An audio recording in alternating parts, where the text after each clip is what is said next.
Կրճատված ֆինանսավորում, պակասող գիտնականներ և ծրագրերի խափանում։ Գիտության ճակատագիրը կանգնած է դժվար ընտրության առաջ։ 2026 թվականին Հայաստանի գիտությանը հատկացվող ֆինանսավորումը կրճատվել է 14%-ով։ Եթե 2025 թվականին այն կազմել է համախառն ներքին արդյունքի ընդամենը 0.36%, ապա այս տարի հատկացվում է ընդամենը 34 միլիարդ դրամ, նախորդ տարվա 40 միլիարդի փոխարեն։ Սակայն դեռևս 2024 թվականին ԿԳՄՍ նախարարը հպարտորեն հայտարարում էր ֆինանսավորման բարձրացման մասին։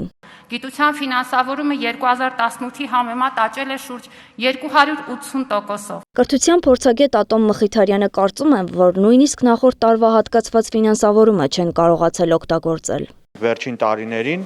այսպես ասած, բյուջեի որոշակի աճ, իբր թե ճակերտներում ասենք որոշակի աճ, որը ընդհատվեց փաստորեն այս տարի։ 26 թվականի բյուջեում մենք ունենք էական կրճատում եւ կրթության եւ գիտության ոլորտում։ Այս տարվա հատկացումները չեն բավարարում նույնիսկ նվազագույն անհրաժեշտ չափերին։ Կրթության եւ գիտության փորձագետ Ատոմ Մխիթարյանը մատնանշում է, որ ռազմավարական ծրագրի նպատակն է 2030 թվականին գիտությանը հատկացնել համախառն ներքին արդյունքի 0.75%, ինչը պահանջում է տարեկան ֆինանսավորման առնվազն կրկնակի ավելացում։ Հայաստանում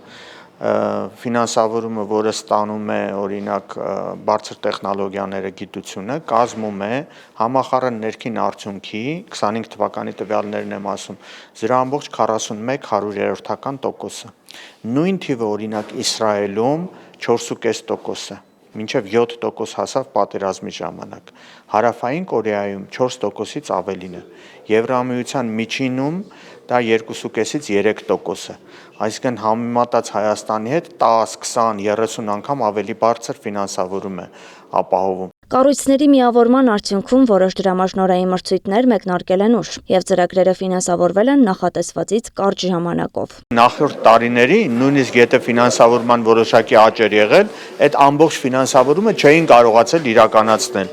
Այսինքն ծախսել գումարները եւ դրանց առնվազն 25-30%-ը հետ էր գնացել պետական բյուջե։ Եվս մեկ պատճառ կա, թե ինչու չեն կարողացել օգտագործել ամբողջ ֆինանսավորումը։ Գիտնականների պակաս կա։ Գիտնականների թիվը վերջին 30 տարվա ընթացքում պակասել է Հայաստանում 10 անգամ։